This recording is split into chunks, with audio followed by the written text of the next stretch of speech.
우리 제목 한번 읽어볼까요? 속도와 방향.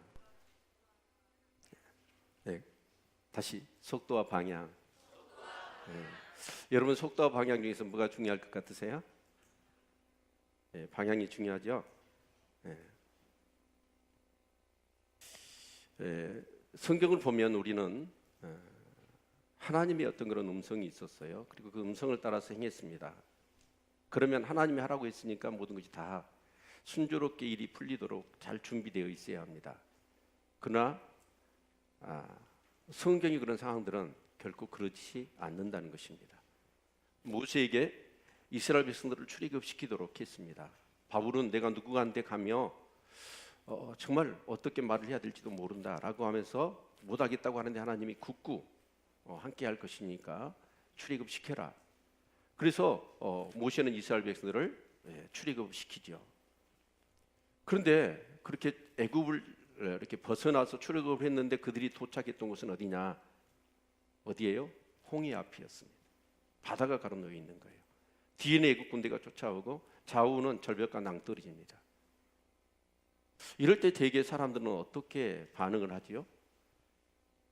하나님이 왜 이래요? 하나님이 하라고 하셨잖아요. 근데 왜 이런 상황을 맞닥뜨려야 합니까? 이스라엘 백성들은 왜 그랬습니까?라는 그런 불평을 늘어놓았죠. 그런데 믿음의 사람들은 언제 그런 상황에서 어떻게 질문을 하냐면 하나님이 오라고 하셨으니까 이제 이 문제를 어떻게 해결하실 것입니까? 왜라고 하는 질문을 던지기보다는 믿음의 사람들은 어떻게 하실 것이냐라고 하는 질문을 던졌습니다.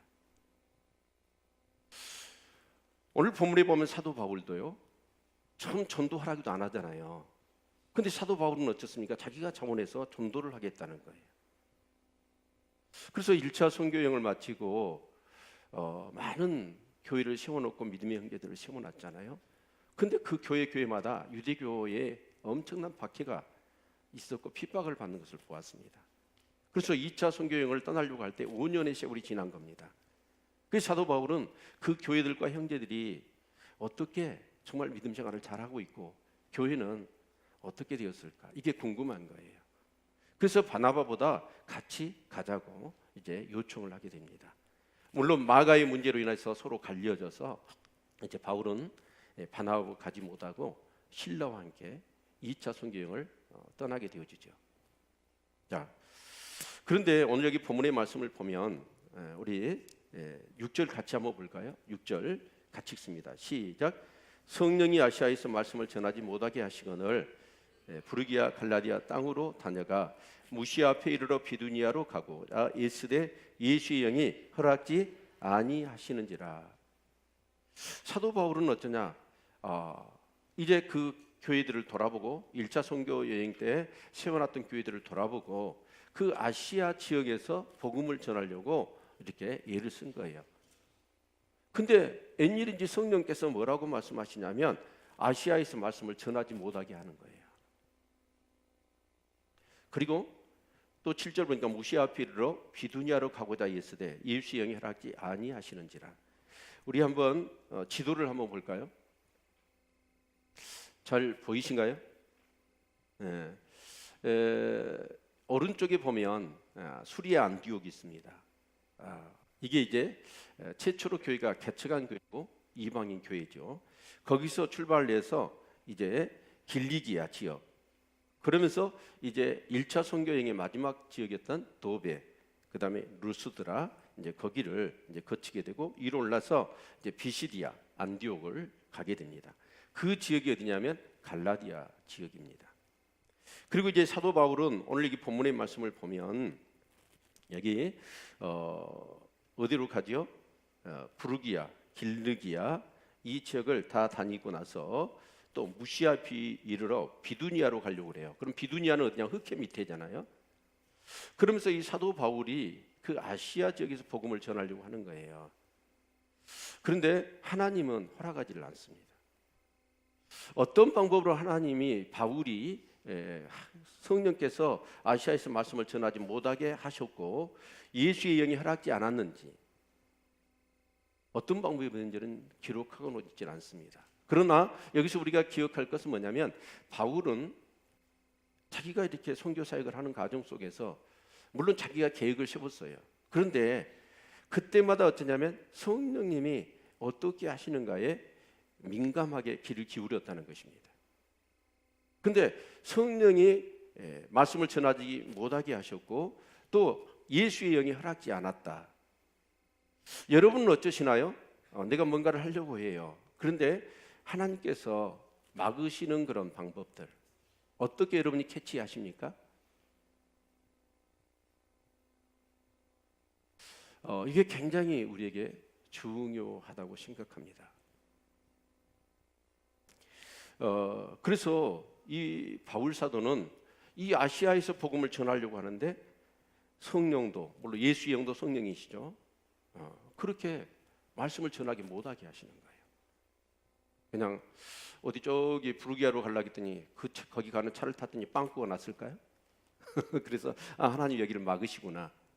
이런 방법일 수도 있겠지요. 아니면 어떤 음성을 주셨을 수도 있고 느낌과 깨달음을 주셨을 수도 있을 것입니다. 아무튼 저와 여러분이 신앙생활을 하면서 진짜 하나님의 영이 성령이 내 안에 계시잖아요. 그럼 그분이 진짜로 뭔가 말씀하셔서 그것을 캐치해내고 거기에 따라 살아가는 삶이 우리 신앙생활이라고 할 수 있을 것입니다. 그래서 말씀을 전하지를 못해요.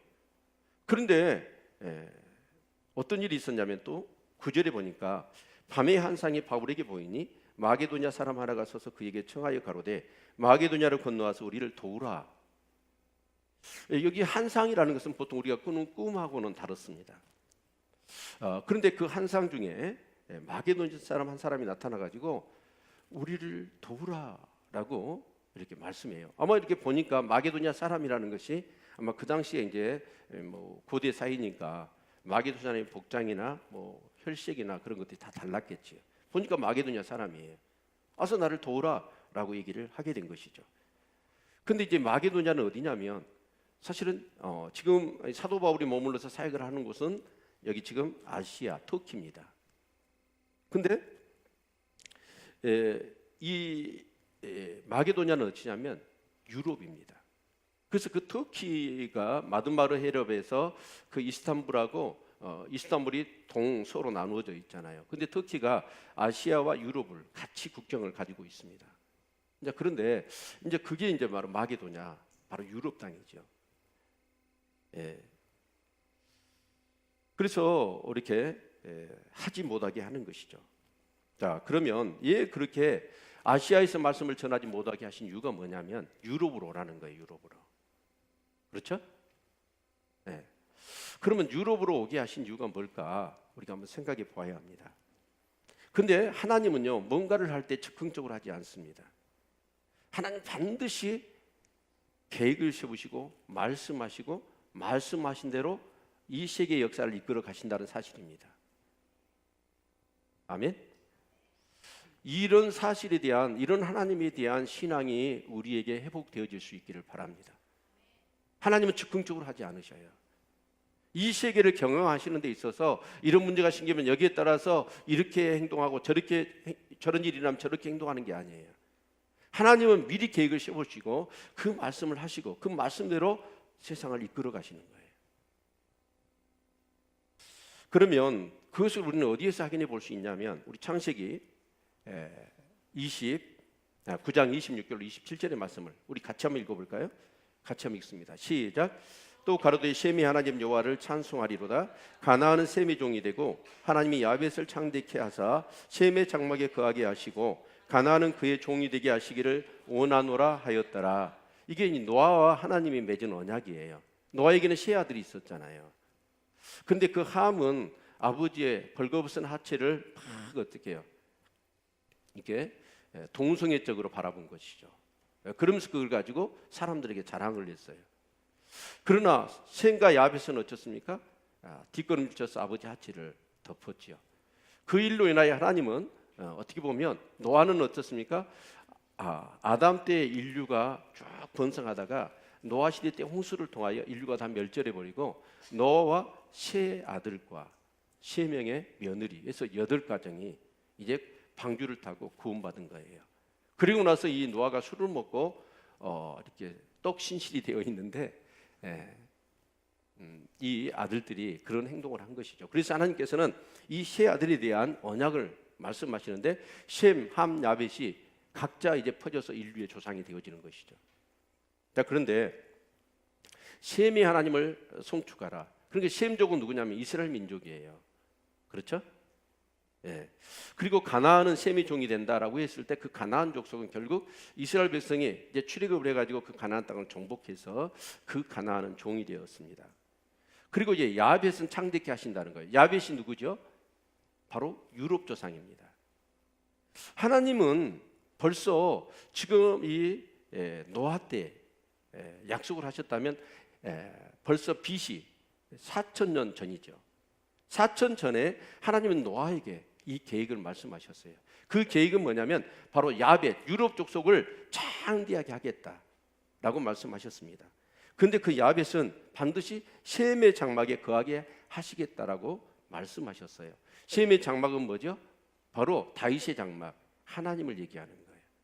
그래서 결국은 이 유럽 족속에게 이 셈족의 이 하나님에 대한 신앙이 기독교가 그곳으로 가게 하시겠다는 거예요.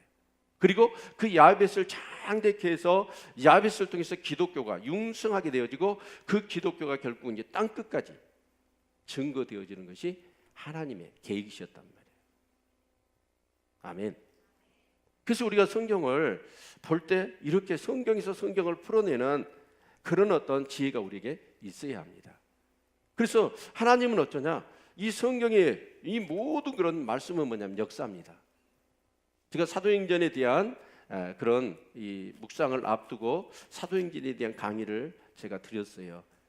그런데 이 일본은 우리나라를 침략하고 나서 우리 조선을 말살시키기 위해서 했던 것 중에 가장 첫 번째가 뭐냐면 우리의 역사를 지워버리는 거예요. 그래서 우리 역사의 시초가 뭐죠? 고조선입니다. 근데 고조선에 대한 역사가 없어요, 자료가. 그래서 사람들이 후대에 만든 것이 기자조선, 이만조선. 근데 그게 정설이 아니에요, 역사에. 우리의 역사의 뿌리를 없애버린 거예요. 그러면서 우리나라의 그런 모든 역사책을 다 불태워버렸습니다. 왜요? 이 민족의 정체성이 역사가 없으면 이 민족은 끝나니까. 근데 마귀는 어쩌냐? 이 성경에서 역사의식을 빼버리는 거예요. 그럼 이것은 하나의 가르침이고 종교의 한 경전일 뿐입니다. 그러나 성경은 뭐냐면 역사라는 사실입니다. 역사라는 사실, 이 역사 가운데 이런 일들이 분명하게 일어났잖아요. 그러면 여러분 한번 생각해 보세요. 역사 가운데 이런 일이 일어났는데 이것이 단지 깨우침이 아니고 역사 가운데 일어났는데 왜 이런 일이 일어났을까를 공신력을 가지고 신뢰를 가지고 이 성경을 보셔야 된다는 거예요. 아멘. 그런데 이 노아에게 이 약속을 하셨는데 이 약속을 하나님은 하셔놓고 우리는 어때요? 하나님은 시건치 않으셔요. 거짓이 없으셔요. 우리는 뭔가를 해놓고도 지키지는 못해요. 능력이 없으니까. 기억력도 없어서 잊어먹어 버리잖아요. 근데 하나님은 그렇지 않으셔요. 하신 말씀을 반드시 이루십니다. 그래서 노아에게 약속하셨어요. 야벳을 창대케 하셔야 돼. 근데 바울 사도는 어쩌습니까? 열심히 있어. 복음을 전해야 돼. 그런데 그 복음을 전하는데 어떻게 합니까? 물론 복음을 전한다는 것도 훌륭한 것입니다. 그러나 바울 사도는 어쩌냐? 하나님의 손끝이 어디를 향하고 있고 이 역사를 향한 하나님의 그 시선이 어디를 향하고 있는가? 그걸 보고 거기에 보조를 맞춰서 일을 해야지요. 근데 사도 바울은 어쩌냐? 하나님과는 무관하게 자기 열심을 가지고 했던 것입니다. 자, 그러면 하나님은 이 유럽을 위해서 어떤 일을 행하셨는가? 역사를 통해서 우리가 보면 그 전에 BC 330년부터 63년경에 헬라 제국이 일어났습니다. 알렉산더라고 하는 한 젊은 마게도니아의 왕이었죠. 아버지가 빌립. 그래서 그 아들이 알렉산더인데 이 알렉산더가 결국은 뭐합니까? 헬라 제국을 세워요. 그러면서 이 세상을 헬라화 시키겠다는 거예요. 그래서 했던 것이 언어입니다. 헬라어. 그래서 헬라어가 공용어가 돼서 오늘 영어처럼. 그리고 헬라 철학, 소크라테스, 플라톤, 아리스토텔레스, 이 사람 특히 플라톤의 이론론은 앞으로 기독교의 어떤 그런 정말 이 신학적인 원리를 구성하는 데 있어서 너무 중요하게 사용되어지는 그런 철학적인 거예요. 그 다음에 문화입니다. 헬라 문화. 이런 것들을 다 준비해서. 근데 만약에 바울 사도가 여러분 아시아를 지나서 비두니아로 가가지고 비두니아 지나면 이라크입니다. 이렇게 지나면 이란이죠. 근데 그 나라는 뭐예요? 바빌론 제국이었고 메소포타미아 제국이었는데 결국은 그 나라들은 어떻게 결국 그 이란이 넘어가서 만든 족속이 인도입니다. 거기서 만들어진 힌두교입니다. 그리고 인도에서 중국으로 넘어온 게 뭐예요? 불교입니다. 그러니까 아시아의 어떻게 보면 영적인 어떤 그런 것들은 훨씬 더 어떻게 보면 이 악한 사단의 어떤 그런 영역이 강했던 거예요. 근데 이 헬라 지역으로 오면 사람들이 어쩌냐면 의식이 계몽화되어지면서 정말 뭔가에 그런 준비가 되어져 있는 거예요. 그리고 바로 헬라가 멸망당하자 로마가 지배를 합니다. 그래서 BC 63년부터 AD 470년 근 500년간 굉장히 강력하고 가장 큰 영토를 로마 이 제국이 형성하게 되어집니다. 그런데 이 로마는 어쩌냐? 로마의 언어가 뭐죠? 레티노입니다. 그런데 레티노는 워낙 헬라의 어떤 철학이나 문화나 그 학문적인 여러분 피타고라스 정리 보십시오. 수학적인 그런 부분에 있어서 음악이나 그런 모든 그런 음계랄지 그런 것들이 다 헬라 철학에서 다 나온 거예요. 그러니까 이 로마가 나라는 컸고 힘은 강력했지만 헬라의 문화나 헬라어를 없애버리지 못해요. 그래서 공무원들이나 공문서를 쓸 때는 레틴어로 쓰지만 모든 공용어가 헬라어였습니다. 그리고 정치적인 단일 국가였어요. 여러분 오늘날 선교사님들은 어쩌죠? 비자 해외에서 6개월 이상 비자를 안 줘요. 그러면 선교 활동하다 6개월 만에 들어와서 다시 나가야 돼. 근데 로마라는 나라가 가장 강한 영토를 만들었고 한 정치 단일 국가였기 때문에 바울 사도는 어디든지 갈 수가 있었어요. 그리고 가장 로마에서 유명한 게 뭐예요? 모든 길은 로마로 통한다고 그랬어요. 길을 닦아놨어요. 그렇기 때문에 이 길을 닦아놨기 때문에 바울 사도가 어디든지 가서 복음을 전할 수 있도록 하나님은 유럽을 노아에게 약속하셨고 그것을 이제 때가 되니까 예루살렘 교회에 성령으로 역사하시고 폭발하게 하셨다가 이 복음의 역사가 어째요? 이제 아시아를 지나서 유럽으로 가기를 원하셨던 거예요. 그래서 하나님은 미리 헬라 제국을 일으키고 로마 제국을 일으켜서 그것을 준비하신 거예요. 아멘. 오늘 이 나라 이 세계가 이런 트럼프 미국이 어떻게 하는 것 같고 이런 푸틴이 어떻게 하고 시진핑이 어떻게 하는 것 같지만 여러분 그것은 시간의 역사가 쭉 지나고 나면 결국은 하나님의 세계 경영의 한 방편일 뿐입니다. 하나님이 계획하신 대로 세계는 이루어진다는 것이죠. 아멘. 네. 그래서 우리가 기억해야 될 것은 뭐냐면 오늘 본문의 말씀을 좀 더 같이 보지요. 그럼 이제 바울 사도가 성령이 말씀을 전하지 못하게 하고 예수 영이 막아요. 그리고 마게도냐 사님이 와서 도우라고 그러니까 사도 바울은 아시아에 복음을 전하기를 원했어요. 근데 성령이 역사하시니까 사도 바울은 자기의 계획과 생각을 다 내려놓습니다. 내려놓고 어디로 가죠? 마게도냐로 건너간 거예요. 아멘. 그래서 우리 보조를 잘 맞춰야 되는데 제가 얘기할 때 띄워야 되는데 이걸 계속 띄우면 안 되고 자 띄워놨으니까 읽어보죠. 같이 읽습니다. 시작. 여호와의 말씀에 내 생각은 너희 생각과 다르며 내 길은 너희 길과 달라서 하늘이 땅보다 높은 같이 내 길은 너희 길보다 높으며 내 생각은 너희 생각보다 높으니라. 하나님은 전지전능하시죠. 믿으십니까? 그래서 나보다 지혜롭고 내 생각보다 훨씬 기뻐요. 그래서 우리는 잠언 3장 11절의 말씀처럼 우리의 생각은 하나님의 그 모든 깊이를 측량할 수가 없습니다. 아멘. 바울 사도는 자기가 생각하고 계획한 대로 아시아에 복음을 전하려고 그랬어요. 근데 하나님은 어쩌냐? 벌써 몇 년이죠? 근한 800년 동안 이 제국들을 통해서 그 준비를 다 해놓은 거예요.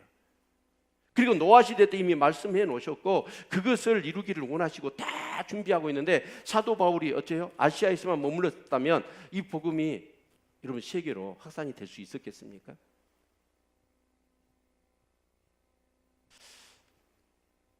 자, 우리 이 그림을 한번 보죠. 뭐죠? 나침판입니다. 어떻게 보면 우리의 인생은 항해라고 얘기합니다. 저는 참 신기하더라고요. 비행기가 밤에 날아가잖아요. 구름 사이를 가잖아요. 우리는 차를 운전할 때 우리가 뭐 길도 보이고 또 지도도 있고 내비게이션 따라서 이렇게 하는 거잖아요. 이런 비행기는 밤하늘에, 이런 배를 봅시다. 저 태평양의 망망대해 끝없는 바다뿐이에요. 근데 낮에 운항하나요? 밤에도 가야 돼요. 근데 그 배나 비행기가 정확하게 그 나라, 그 지역의 그 항구, 그 공항에 내리잖아요. 뭐가 있어서 가능하죠? 나침반이 있어서 가능한 거예요. 근데 우리의 인생을 놓고 보면 우리의 인생이란 그 자체가 어쩌, 나침반이 없다면 여러분은 어떻게 합니까? 미래학자들이 얘기합니다. 5분 앞을 내다볼 수 있는 사람이라면 그 사람은 세계를 정복할 수 있다라고 얘기합니다. 오늘 시대의 과학과 모든 첨단 그런 문명들은 뭐 합니까? 미래를 예측하기 위해서 얼마나 어마어마한 예산을 지금 투자하고 있는지 모릅니다. 어떻게 하면 오차를 줄이고 시행착오를 죽여보려고. 그래서 이성을 띄우고 아주 고도한 센서티브한 어떤 그런 것들을 만들어서 그렇게 예산을 투입하고 노력을 하고 있거든요. 근데 우리는 어쩌냐? 하나님의 생각이 훨씬 더 우리보다 지혜롭다며요. 오늘 이 말씀을 통해서 본다면 하나님이 계획하신 게 있어요. 저와 여러분을 하나님이 창조하셨고 우리를 구원하셨잖아요. 그렇다면 우리의 삶 가운데 하나님의 계획이 있을 거란 말이에요. 그럼 그 계획을 따라서 우리가 살아야 되는데 우리는 어쩌냐? 하나님 믿는다고 하면서도 하나님 계획과는 무관하게 내 마음대로 살아가는 거예요. 그러니까 우리의 삶 속에 뭐가 있는 거예요? 시행착오. 진짜 하나님이 함께 하셔서 정말 하나님이 이러려고 내 삶을, 내 생각을 막으시고 내 길을 막으시고 이 하나님이 예비하신 길로 나를 오게 하셨구나. 감사하는 게 아니고 그런 걸 경험하지 못하는 거예요. 여러분, 나침반이 뭐예요? 우리 하나님이십니다. 말씀입니다. 성령님이십니다. 그 성령님의 말씀을 통해서 기도 중에 어떤 음성을 통해서 또 내가 환상을 통해서 아니면 내 주위의 어떤 사람을 통해서 하나님 우리에게 뜻을 보여주시거든요. 아멘. 우리가 그렇게 살아야 우리의 삶에 시행착오가 없고 하나님이 창조하신 그 목적대로 진짜 하나님께 영광을 돌릴 수 있을 텐데 우리는 그 성령님에 대해서 민감하지 못해요.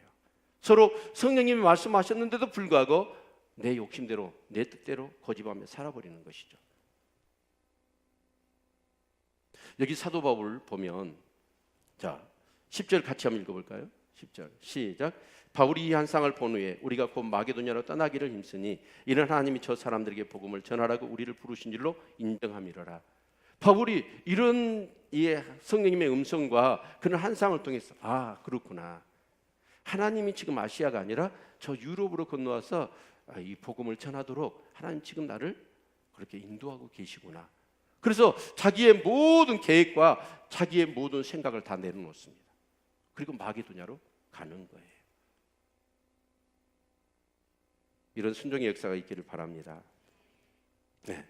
자, 그러면 이 바울 사도가 그래서 이제 배를 타고 드로아에서 이제 이 마게도냐 첫성 빌립보에 다다르게 된 것이죠. 자, 그러면 우리 한번 볼까요? 자, 성령의 음성을 따라가면 하나님 마게도냐 사람이 도와주라고 그랬잖아요. 그래서 사도 바울은 정말 하나님이 이 빌립보에 가서 마게도냐에 가서 복음 전하기를 원하구나. 그래서 빌립보에 딱 갔단 말이에요. 그러면 그 마게도냐 사람이 딱 기다리고 있다가 어서 옵시오 기다리고 있었습니다. 바쁘신데도 당신의 계획을 내려놓고 이곳이 복음을 전하러 오신 정말 당신을 환영합니다. 막 플랑카를 걷어놓고 막 그랬을까요? 아니, 바울 사도가 갔는데 그 마게도냐 사람이 나타나지를 않는 거예요.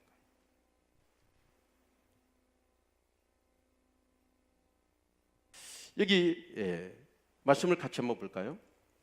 자, 12절 같이 한번 읽겠습니다. 시작.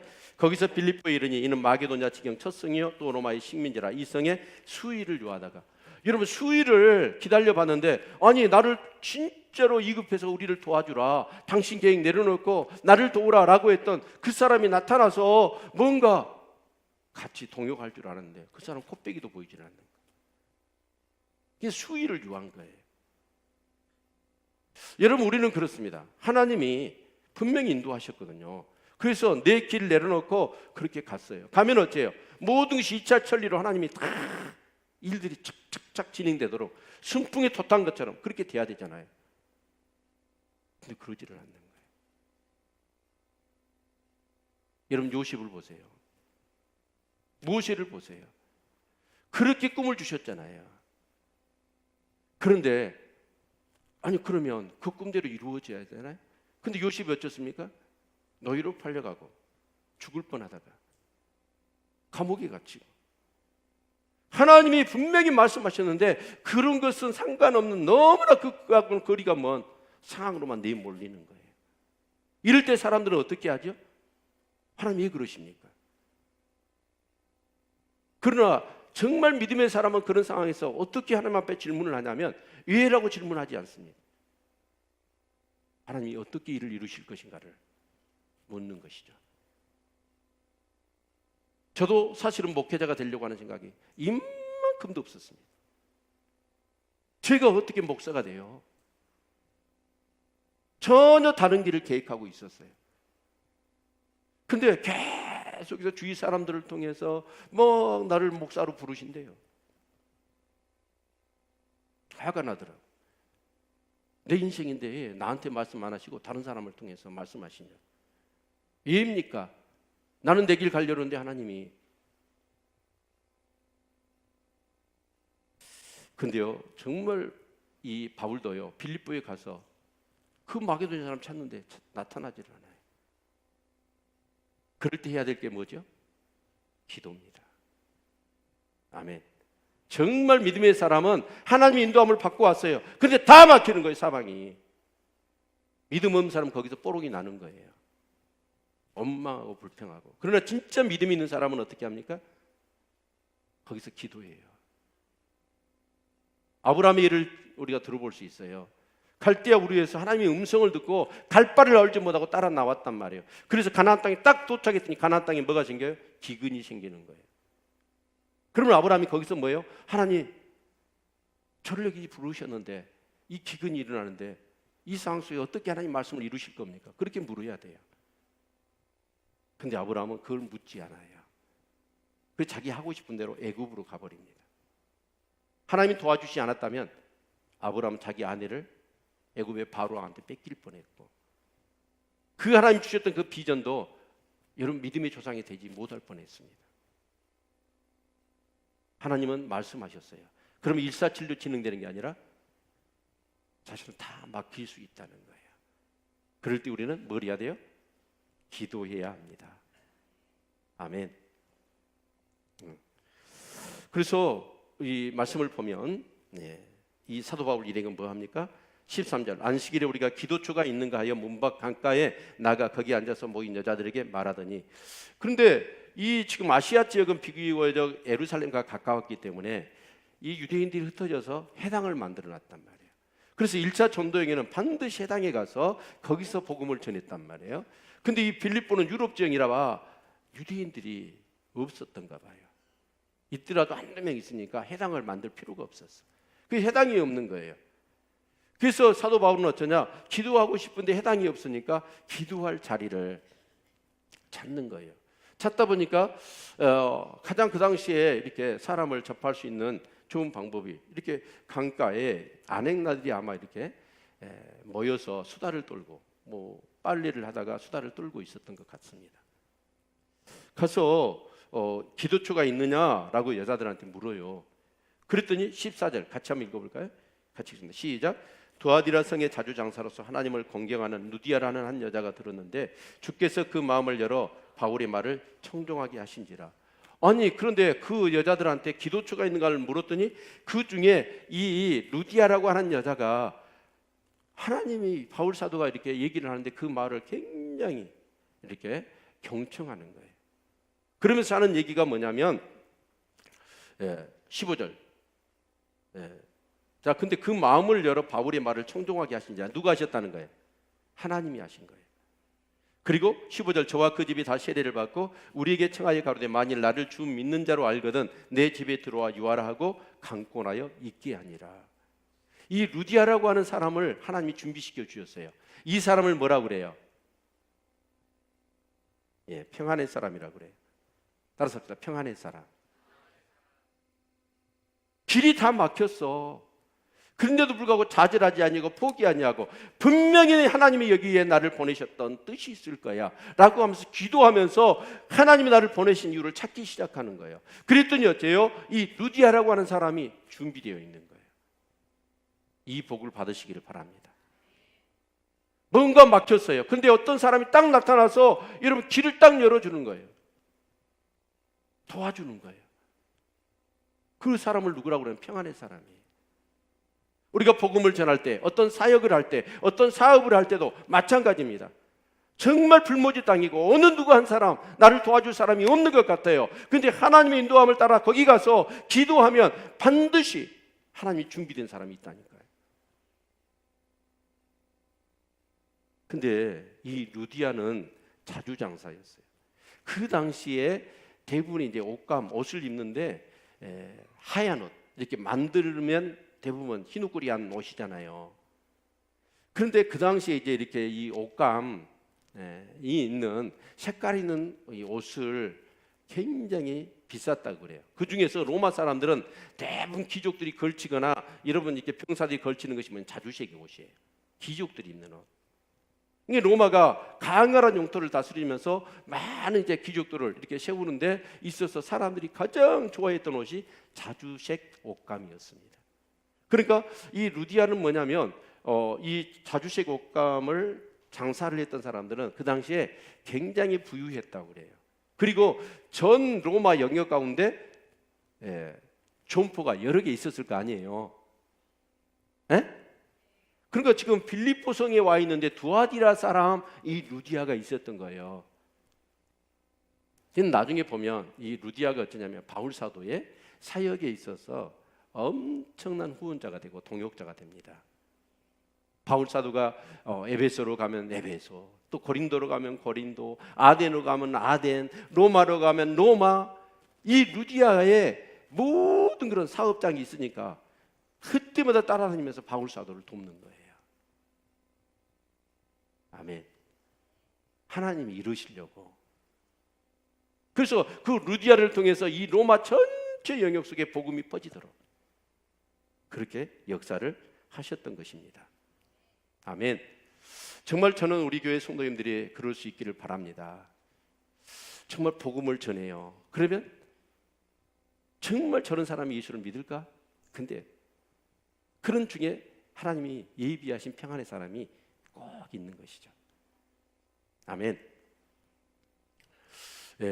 그러면서 이 바울 사도보다 자기 집으로 청하는 거예요. 그리고 자기 집 사람들이 어떠냐면 다 이렇게 집에 있는 사람들이 다 성령을 받고 구원을 받고, 그리고 자기 집을, 아마 이제 두아디레 사람이니까 사실은 여기가 빌립보니까 자기 집은 아니겠지만 아마 사업장일 것 같아. 그걸 바울 사도한테 여기서 유하라라고 하면서 교회로, 예배를 드리는 장소로 제공을 하고 있어요. 아멘. 네, 정말 저는 이렇게 생각합니다. 사도 바울, 그다음에 루디아 같이 가정에 이제 모시고 와서 거기서 영접을 하고 이제 자기 집을 교회로. 그 당시에 로마 시대 때는 교회가 어때요? 건물이 아니었어요. 예수 믿으면 잡아 죽이니까 전부 다 가정에서 모여서 소그룹으로 예배를 드렸던 겁니다. 여기서 저는 우리 성도님들에게 도전을 던집니다. 여러분, 독수리가 날개가 하나예요, 두 개예요? 두 개예요. 근데 이 독수리가 날개 하나밖에 없어요. 그러면 날아오를 수 있어요, 없어요? 맨날 이 날개만 젖으니까 빙빙빙 돌다가 지쳐서 죽을 거예요. 여러분, 우리 신앙생활에서 이 두 날개가 있습니다. 하나는 뭐냐면 이렇게 함께 모여서 예배 드리는 거예요. 또 하나는 뭐냐면 여러분의 가정에서 목장 예배를 드리는 겁니다. 아멘.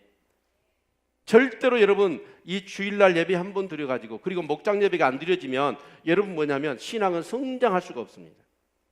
성장이 안 되는 거예요. 여러분, 진짜 우리의 이 목장 예배에서 이 중요한 게 뭐죠? 나눔이에요, 나눔. 여러분, 나누는 데 있어서 가장 좋은 것이 있는데 그걸 나누면 어때요? 기쁨이 더 넘치죠. 아무리 힘들어도 그것을 나누면 어때요? 반감이 되는 거예요. 세 사람, 네 사람, 10사람이 나누다 보면 그렇게 무겁고 힘들었던 문제가 없어져 버리는 거예요. 그래서 이 나누는 것은 축복입니다. 아멘. 진짜 좋은 게 있는데 나눌 사람. 여자들한테 제일 큰 고문이 이거라고 그래요. 멋진 방에다가 어마어마한 막 다이아몬드 보석 다 나누고 옷들 멋있는 옷 나누고 그 방에 거울이 없으면 여자들은 거울 죽는답니다. 고문에 해당된대요. 고문에. 이렇게 멋진 옷을 입고 탁 기금 속에서 치장해놓고 그걸 내가 보고 싶은데 볼 수가 없는 거예요. 고문이래. 뭔가 아무리 좋은 것이 있어도 나누어야 된다는 거예요. 근데 우리의 가정이라는 것이 우리 목장 예배도 대부분 교회에서 드리는데 여러분 교회에서 드리지 말고 가정에서 드리시길 바랍니다. 우리의 가정은 어떤 것이에요? 진짜 우리의 가정에 하나님이 임재하시고 하나님의 은혜가 넘쳐야 되잖아요. 근데 우리의 가정에서는 어떻습니까? 하나님을 경외하고 하나님을 찬양하고 정말 말씀을 나누면서 거기서 성령 임하면서 우리가 지혜를 받고 은혜가 나누어지고. 근데 가정에서 뭐예요? 대부분 수틀리면 싸우고 욕하고. 진짜 이 가정에 사랑하는 제들을 모아다가 거기서 하나님 앞에 신령과 진정으로 예배드리는 것은 축복입니다. 그래서 가정에 있는 어둠의 영이 떠나는 거예요. 하나님 임재가 충만한 거예요. 그럴 때 가정의 식구들이 어떻게 되는 거예요? 예배를 드릴 때 성령이 역사하시는 거고, 아무리 밖에서 힘들어도 가정에만 들어오면 뭔가 평안이 있고 사랑이 있고 섬김이 있고 희생이 있고 은혜가 넘쳐지는 것이죠. 아멘. 네. 여러분 정말 우리 교회 이제 2월 마지막 이렇게 우리 전체 예배를 드리면서 그 이후 그때부터 우리 예배 좌석에다가 목장 이름을 쓸 겁니다. 왜냐하면 이 두 날개가 다 있어야 신앙이 성장할 텐데 한 날개 갖고는 절대로 삶을 목장에서 말씀과 은혜들을 같이 나누고 정말 기쁨을 나누고 삶의 예한들을 같이 나누고 기도를 나누고 사역을 나누고 그럴 때 끈끈하니 뭔가 그런 공동체가 형성이 되어지고 동역의 은혜가 형제의 사랑이 거기서 나누어지는 거예요. 근데 그게 없으면 아까 말씀드렸어요. 로마 시대 때 기독교를 핍박했습니다. 그러니까 교회가 어쩌냐 같이 모여서 예배 드릴 수가 없어서 전부 다 가정에서 아니면 카타콤에 지하 땅굴 파고 거기 들어가서 예배를 드렸어요. 거기서는 서너 가정 예배는 못 드립니다. 근데 이제 300년 동안 기독교를 핍박하다가 황제들이 지쳤잖아요. 그리고 하나님이 역사하시니까 사람들이 어쩌냐 그렇게 지어받고 때리고 죽이고 핍박과 한난을 주는데도 예수 믿는 사람은 어쩌냐 혈기를 부리질 않아요. 그렇게 못돼 먹은 주인이 핍박을 하는데도 주인을 공경하고 존경합니다. 그걸 통해서 사람들이 완전히 바뀌어버립니다. 그래서 기독교를 밀라노 칙령을 발표하면서 콘스탄 대제가 국교로 승인을 해버리잖아요. 그때 교회가 여러분 양성화되면서 예배당을 짓기 시작하고 같이 많은 사람이 모이기 시작했어요. 그때 일어났던 게 뭐예요? 교회의 제도하고 형식화입니다. 형식화 돼버린 거예요. 그래서 안타깝게도 세계 역사 가운데 교회가 다스렸던 시대가 중세 시대인데 그 중세 시대를 이름하여 암흑기라고 얘기합니다.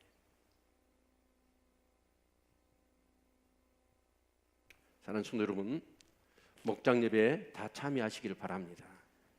여러분 목장을 찾아가셔서 우리 가정에 와서 예배 드려주세요. 우리 가정에 예배 드려주세요. 이것을 여러분이 사모하시기를 바랍니다. 아멘. 예.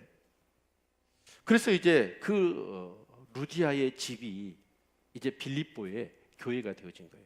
저는 구정 끝나고 나서 우리 교회 안에 이 운동을 전개하려고 그럽니다. 무슨 운동이냐면 바로 가정교회 개척 운동입니다. 그래서 거기에 대한 설명을 드리고 거기에 서약을 하면 가정교회 설립을 허가를 해주려고. 그래서 일주일에 한 번씩 온 가족이 모여서 예배 드리는 조건입니다. 이건 너무너무 중요한 일입니다. 가정에서 예배 드리는 거. 여러분 제발 부탁하는데 여러분 생각해 보십시오. 내가 10년 20년을 신앙생활 하는데도 불구하고 지금은 이 바울 사도처럼 성령이 맡고 성령이 허락하시고 이것에 대한 뭔가의 그것을 느끼지 못하고 신앙생활을 하지만 내 본의대로만 살아간다면 그 신앙이 어떻게 되겠어요? 제가 칼럼했다가 계속해서 우리 매일 성경 묵상의 운동을 전개하기 위해서 묵상에 대한 글을 3월 달까지 계속 올리려고 생각하고 있어요. 근데 예수님과 예수님의 묵상에 대한 글을 제가 올렸어요. 예수님이 12회에 여러분 성년식을 하러 성전에 올라갔잖아요. 그리고 끝나고 부모님도 내려와서 당연히 예수가 따라올 줄 알고 12살 먹었으니까. 근데 하루길을 지나서 봤더니 없는 거예요. 놀래가지고 성전에 가봤더니 그 어린 예수가 그 랍비들하고 뭐하고 있어요? 말씀을 묻기도 하고 답도 하고. 그러면 예수님이 신으로 태어났을까요? 아니에요. 하나님의 동등함에 여길 것을 버리셨다고 그랬어. 그리고 우리 인간의 모습으로 우리가 똑같이 인간으로 태어나신 거예요. 그런데 예수님은 어떻습니까? 살아가시는 그런 가정 속에서 뭐합니까? 말씀이 이에 응했느니라. 그 말씀을 잘 알았다는 뜻이에요. 사단이 유혹을 합니다. 40일 금식 후에. 그때마다 여러분 예수님 뭐라 하는가요? 말씀으로 기록되었으되 말씀으로 사단의 유혹을 다 물리치거든요. 여기서 중요한 건 우리가 예수님은 말씀을 암송을 많이 했어요. 그리고 훈련을 받았어요. 묵상을 많이 했다는 뜻이에요. 그래서 마태는 산상수훈에서 예수님을 이렇게 표현합니다. 저희 입을 열어 말씀을 가르치시더라. 입만 열면 예수님 뭐가 나왔어요? 욕이 나온 것이 아니라 입만 열면 하나님의 말씀, 진리가 막 나온 거예요. 그래서 예수님 안에는 뭐가 가득 차 있어요? 말씀이 가득 차 있어. 그리고 말씀을 아는 것과 말씀을 사용한다는 능력은 다른 거예요. 그래서 마귀가 이렇게 시험하고 저렇게 시험할 때마다 그 말씀을 어느 때 사용해야 되고 언제 이 말씀을 가지고 그것을 이겨내야 될 것인가에 대한 부분들이 잘 훈련이 되셨던 거예요. 그렇죠. 여러분도 지금 신앙생활 하면서 한 살이라도 더 나이 들기 전에 뭘 하셔야 되냐면 뭘 하셔야 돼요? 말씀을 묵상하고 훈련하셔야 돼요. 말씀을 사용하셔야 돼요. 이럴 때 이런 말씀이 딱 나오고 저럴 때 저런 말씀이 딱 나오고. 아멘. 그래서 예수님은 돌아가실 때도 말씀이에요. 시편 22편의 말씀을 끝으로 돌아가셨어. 예수님은 자신의 삶 자체가 뭐였냐면 말씀이었어. 우리 사랑하는 성도님들 그렇게 될 수 있기를 바랍니다.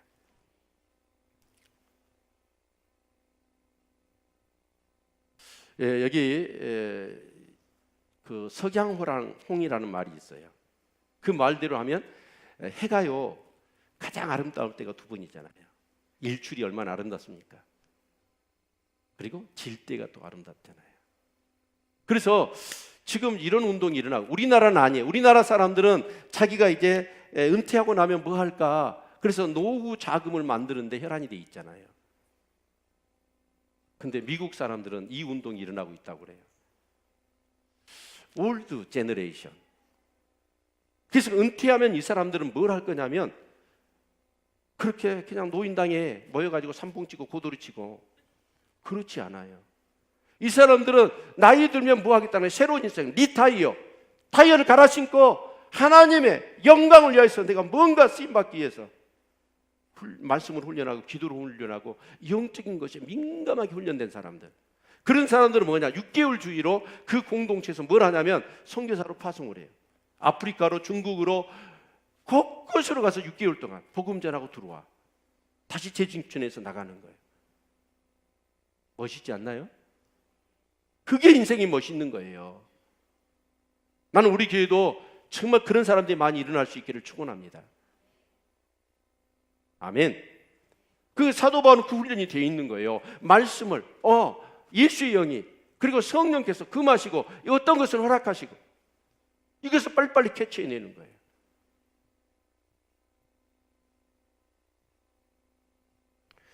정말 우리 아이들도 한 살이라도 더 들기 전에 가정에서 말씀 묵상을 가르치시기를 바랍니다. 여러분도 한 살이라도 더 나이 들기 전에 말씀의 사람, 기도의 사람, 그래서 성령에 민감한 사람들 되시기를 축원합니다. 이 이후로 사도 바울은 어쩌냐? 굉장히 영적으로 민감한 사람이 돼요. 그러니까 시행착오를 안 합니다. 그리고 자기가 생각하는 것보다도 비교할 수 없는 어마어마한 영향력이 있는 그런 삶을 사는 것을 우리가 볼 수가 있습니다. 그리고 이제 16절 이후의 말씀 보면 우리가 기도하는 곳에 가다가 저 많은 귀신 들린 여종 하나를 만나니 저무로 그 주인들을 크게 이야기하는 자라. 바울과 우리를 쫓아와서 소리질러 가로되 이 사람들은 지극히 높은 하나님의 종으로 구원의 길을 너희에게 전하는 자라 하며 이같이 여러 날을 하는지라. 바울이 심히 괴로워하여 돌이켜 그 귀신에게 이르되 예수 그리스도의 이름으로 내가 내게 명하노니 그에게서 나오라 하니 귀신이 딱 나가버린 거예요. 여러분, 이 바울 사도가 뭐 이렇게 사역을 한 것도 아니에요. 기도하러 가는데 귀신 들린 한 여자아이가 이 바울 사도 일행을 보면서 저 사람은 하나님의 큰 종이고 구원의 길을 전파한다. 뭐 이제 기도하러 가면 왔다 갔다 하면서 이 여자가 막 얘기를 하는 거예요. 기가 막히게 귀신은 안다고 그러잖아요. 그래서 이번 주에 우리 교인들한테 숙기를 내드릴게. 반드시 대한민국에서 최고로 신령하는 점집에 가가지고 여러분 점을 치시기를 바랍니다. 그런데 그 점쟁이가요, 신이 내려야 돼. 그냥 학습해서 무당이 된 사람은 안 돼. 그런 사람은 몰라. 근데 진짜 신이 내린 그 점쟁이는요, 여러분이 가면 여러분이 진짜 성령 받고 구원받은 사람이라고 한다면 뭐라고 얘기할 거냐면 당신 안에는 나보다 더 큰 영이 있으니까 가시라고 그래. 그 사람은 구원받은 사람이 분명해요. 근데 점쟁이한테 갔는데 그 점쟁이가 점을 쳐줬다 그러면 여러분은 40일 금식을 해야 돼. 왜요? 지옥 갈 것이 뻔하니까. 정말이라니까. 꼭 숙지하세요.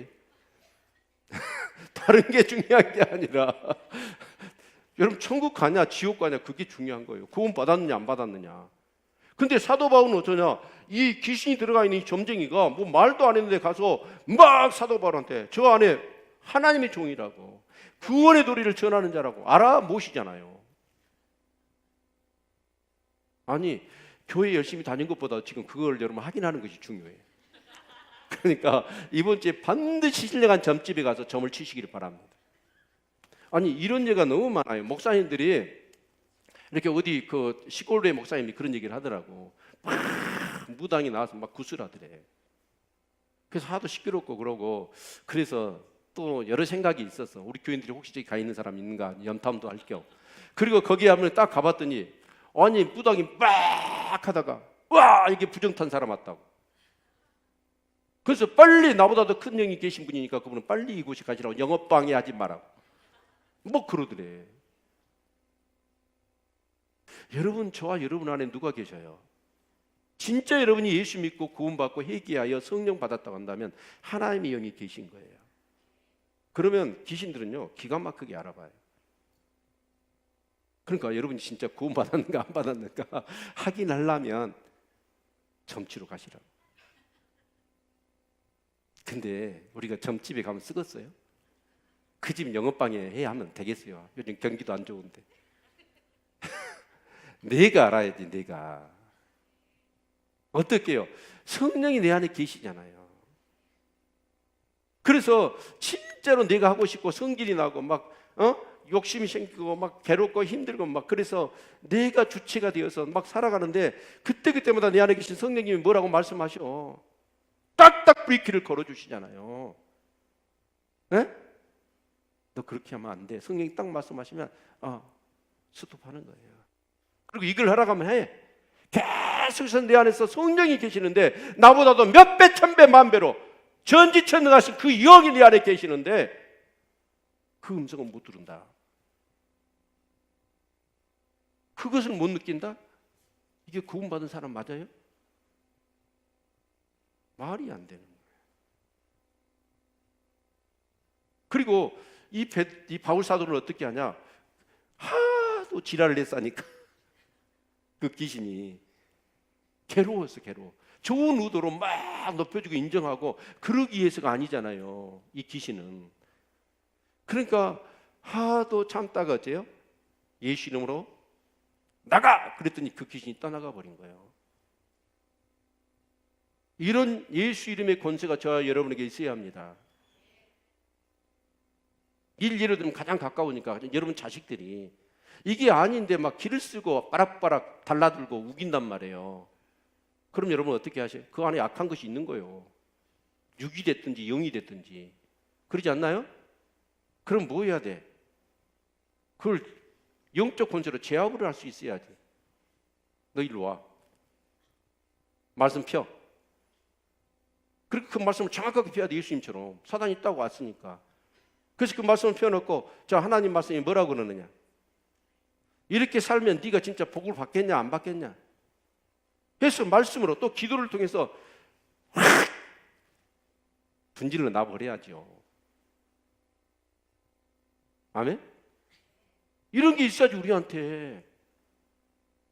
사람이 깜짝거려. 건방지게 자기 욕심대로 막 자기 주장만 펴는 거예요. 그러면 말 한마디로 딱 제압을 할 수 있어야 되잖아요. 아멘? 이게 영적 권세예요. 영적 권세. 우리 그런 사람 되십시다. 정말 이 말씀을 이렇게 이 바울 사도의 사역의 모든 것을 보면 자기가 아무리 계획을 했어요. 근데 하나님 막으셔. 그것을 캐치해내는 거. 아, 하나님의 손끝이 여기를 향하고 있고 눈빛이 여기를 향하고 있는데 그래서 여기를 막구나. 그러면서 이곳은 허용하구나. 성령에 민감하고 거기에 따라서 가야 돼. 그러니까 사도 바울이 결국은 나중에 어떻게 됩니까? 유럽을 2차 선교여행에 돌아옵니다. 그리고 3차, 4차 연계. 그러면서 사도 바울은 뭐라? 내가 로마도 보아야 하다리라. 아니 로마를 보고 나서는 뭐라고 하니까 내가 서머나까지 가겠다는 거예요. 하나님의 인도함을 받고 나니까 이게 두려울 게 없는 거예요. 하나님 말씀대로만 가면 예루살렘에 가면 당신이 정말 결박을 당하고 한날을 당할 거다 얘기해도 성령님이 그렇게 말씀하시는데 그 성령님의 깊은 뜻을 알아버려. 우리 같으면 그럴 거예요. 아, 성령님이 거기 가면 정말 힘들다고 하니까 못 가게 하려고 그러구나. 아니에요. 사도 바울은 그렇게 안 받아들여. 아, 분명히 내가 죽더라도 그 길을 갈 건데 분명히 나를 통해서 하나님 녹말을 이방인의 사도로 나를 세우시고 부르셨다는 거예요. 우리가 좀 이렇게 살아야 되지 않을까요? 아멘. 여러분, 우리 시행착오 하지 맙시다. 아득바득 내 고집대로 내가 살 것이 아니에요. 하나님 우리를 창조하셨고 우리를 부르셨어요. 우리의 삶 가운데 하나님이 영광 받으시기 위한 놀라운 계획이 있는 겁니다. 그러면 내가 열심히 내 방향과 내가 하고 싶은 대로 사는 것이 중요한 게 아니고 진짜 하나님이 계획하신 것들, 하나님이 예비해 놓으신 것들, 그것이 어딘가를 먼저 알아야 되고 그 길을 가야 되는 것이 중요한 것이지. 정말 석양홍이라고 그랬습니다. 한 살 더 먹을수록 아름답고 내 항원이 너무나 멋있는 사도 바울이 그랬잖아요. 그런 삶이 꼭 되시기를 주님의 이름으로 축원을 드립니다. 여러분, 속도가 중요한 게 아니에요. 방향이 중요한 것입니다. 그래서 여러분은 정말 말씀을 묵상하십시오. 그리고 그 말씀을 붙들고 기도하시기를 바랍니다. 아멘. 그럴 때 성령님은 여러분에게 뭔가를 말씀하실 겁니다. 그래서 어떤 것은 하지 말라고 하는 것과 어떤 것은 하라고 그래요. 내 생각으로는 아닌데도 불구하고 하라고 합니다. 하지 말라고 합니다. 그걸 따라서 살아갈 때 하나님은 루디아를 준비하셨지요.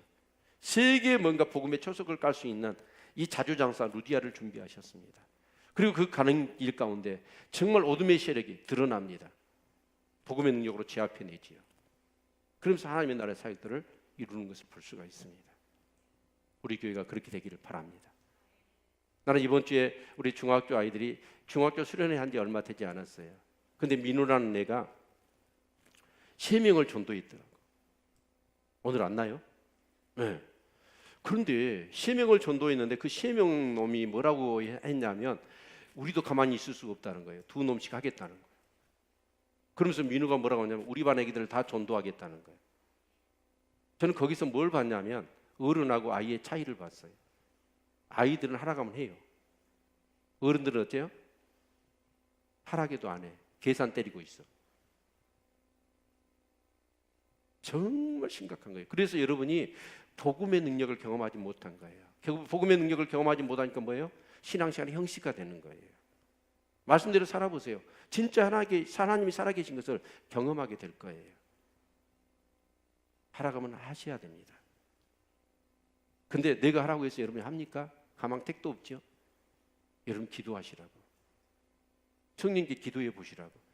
성령님이 아무 말씀 안 하시면 빨리 점집에 가시고 하나님 말씀하시면 그대로 순종하세요.